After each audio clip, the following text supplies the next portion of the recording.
लंबे समय से सहारनपुर की जेल में दलित समाज के लिए संघर्ष करने वाले चंद्रशेखर उर्फ रावण जेल के अंदर बंद है। कई बार उसकी जमानत भी हुई, लेकिन सरकार अपने अपने तरीके से तमाम धाराएं लगाकर लगातार उसको जेल में रख रही है। आम आदमी पार्टी और अरविंद केजरीवाल की पूरे राष्ट्र के अंदर पहचान है कि हमने हमेशा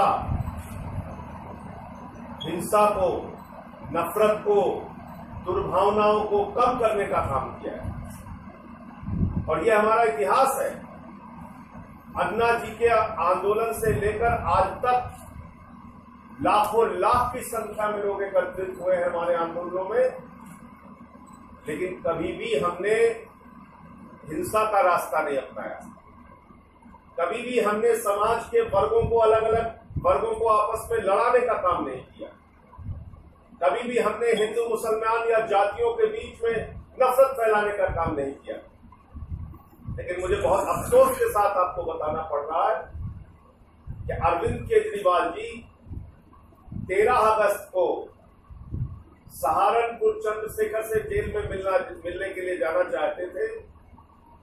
उत्तर प्रदेश सरकार को उन्होंने सूचना दी, अनुमति मांगी, लेकिन योगी सरकार ने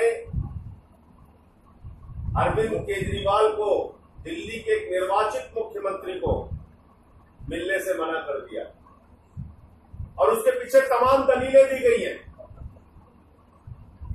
और मैं कहना चाहता हूं कि आप उन दलीलों की पड़ताल कीजिए। हमसे कहा जा रहा है कि राजनीतिक व्यक्तियों को मिलने में मनाही है, उससे वहां पर कानून व्यवस्था की स्थिति बिगड़ सकती है। मैं आपके माध्यम से योगी सरकार से पूछना चाहता हूं, इसकी जांच कराइए। कितने राजनीतिक व्यक्तियों ने पिछले दिनों में सहारनपुर जाकर मुलाकात की, और अगर उनके मुलाकात करने से समस्या नहीं है तो अरविंद केजरीवाल जी के मुलाकात करने से समस्या क्यों है योगी सरकार?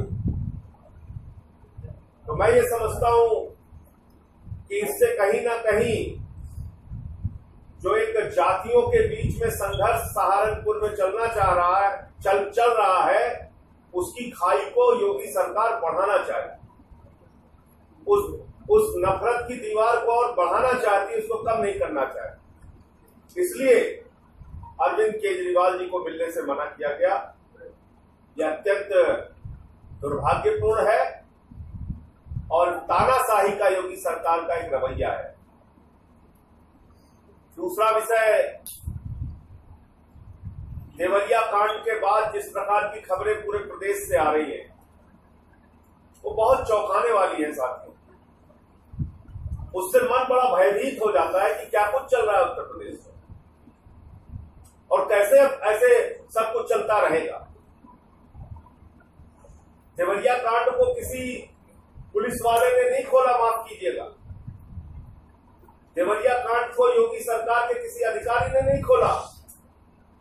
देवरिया कांड को उजागर करने वाली एक 10 साल की बच्ची है जो चीख कर वहां से निकली और उसने कहा कि इस प्रकार का यहां पर शारीरिक शोषण मां विंध्यवासिनी बालिका और महिला सुरक्षा संरक्षण केंद्र में चल रहा है।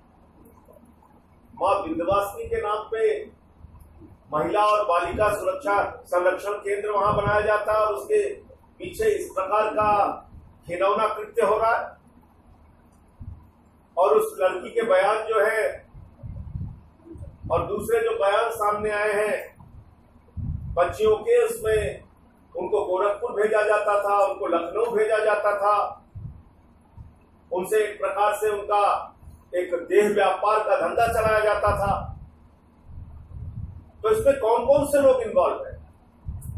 और एक संस्था जिसकी सीबीआई जांच हो चुकी है, जिसके बारे में सरकार की मंत्री रीता बहुगुणा जोशी जी ने कहा कि 2017 जून में उसकी मान्यता खत्म हो गई। अगर उसकी मान्यता खत्म हो गई तो पुलिस वाले घटना के 3 दिन पहले तक बच्चियों को वहां उस संरक्षण गृह में कैसे लेकर जाते थे? कैसे उस संरक्षण गृह में बच्चियों को रखा जाता था? अगर आप कह रहे हैं कि इसकी मान्यता तो 2017 में रद्द कर दी गई, तो ये संस्था चल कैसे रही थी? 11 नोटिस स्थानीय प्रशासन की और 4 नोटिस राज्य सरकार की। 15 नोटिस उस संस्था के खिलाफ है, 15 नोटिस, और 15 नोटिस पे कोई कार्रवाई नहीं। उसी संस्था को तमाम तरीके के प्रोजेक्ट्स दे दिए गए। मुझे नहीं मालूम कि कितना सही है, लेकिन जो जानकारी आई है कि जब संस्था का रजिस्ट्रेशन होता है उसी साल में ही उसको सरकारी प्रोजेक्ट दे दिए गए। तो कैसे दे दिए गए? क्योंकि न्यूनतम 3 साल का एक पीरियड होता है जिसके बाद आप किसी संस्था को सरकारी अनुदान दे सकते हैं। उन नियमों का अगर वायलेशन किया गया तो क्यों किया गया? उसके बाद हथौड़ी की खबर आ रही है कि 19 लड़कियां वहां से गायब हैं। लखनऊ की खबर आई कि 3 महिलाएं यहां से गायब हैं। मेरे गृह जनपद सुल्तानपुर की खबर आई कि 6 महिलाएं वहां से गायब हैं। अभी कल मैं प्रतापगढ़ की खबर पढ़ रहा था, 25 महिलाएं वहां से गायब हैं। कानपुर की सूचना आई कि कानपुर के अंदर देवरिया जैसा ही कांड हुआ और उस पर पर्दा डालने की कोशिश की गई। तो उत्तर प्रदेश में योगी सरकार, जिसके राज में 6 साल की 10 साल की बच्चियों के बलात्कार की घटनाएं हर दिन अखबारों की सुर्खियां बन रही हैं, ये महिलाओं के संरक्षण गृहों की सुप्रीम कोर्ट और हाई कोर्ट मॉनिटर्ड जांच करानी चाहिए।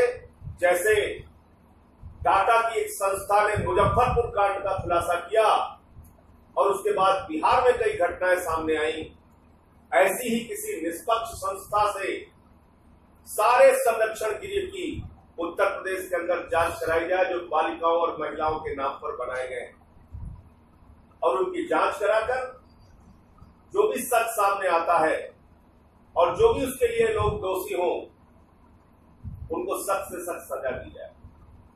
हमने पिछले दिनों स्वागत किया, अभी कानून में संशोधन हुआ, एक सख्त कानून बलात्कार के मामले में सरकार ने बनाया, केंद्र सरकार ने, हमने उसका समर्थन किया। लेकिन जब किसी घटना में अधिकारी शामिल होंगे, नेता शामिल होंगे, किसी घटना में पूरी की पूरी व्यवस्था शामिल होगी, तो उन बच्चियों को न्याय कैसे मिलेगा? वो अपने बयान कैसे दे पाएंगे? कल को तो आप उनको डरा के धमका के उनके बयान बदलवा देंगे।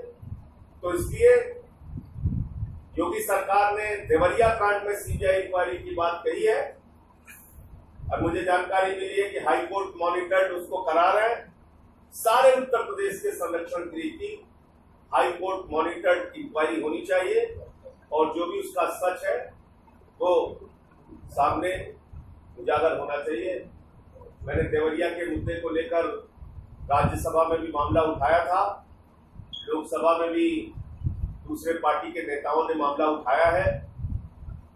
इसके आगे वहां से केंद्र सरकार के द्वारा क्या निर्देश और जांच होती है वो भी जरूर देखना होगा। लेकिन ये जरूर है कि आज पूरे देश में महिलाओं की और बच्चियों की सुरक्षा एक गंभीर चिंता का विषय होती है।